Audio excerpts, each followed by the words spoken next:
இந்த நெல்லை ஏத்தி இறக்கிறதுக்கு, அதாவது லோடிங் அண்ட் அன்லோடிங், அதுக்கு ஒரு 40 கிலோ மூட்டைக்கு 40 ரூபா கமிஷன் வாங்குறாங்களாம்.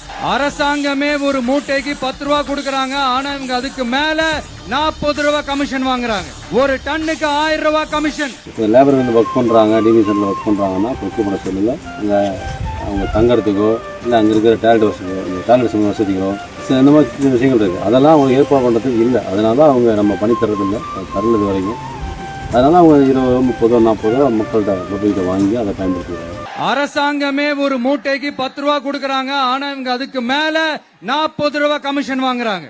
அப்படின்னு சொன்னீங்க சாரு. இது உங்க ஆட்சியில நடந்திருக்குது சிஎம் சார். இதுக்கு என்ன பதில் சொல்ல போறீங்க? திமுக ஆட்சியில வாங்கினா அதுக்கு விஜய் சார் வச்ச பேரு கமிஷன். அதுவே தாவேக ஆட்சியில் வாங்கினா அதுக்கு பேரு அடிப்படை வசதி. விஜய் சார், உங்க மாற்றம் துர்நாற்றமா இருக்கு சார். இதுக்கெல்லாம் பேர் என்ன தெரியுமா?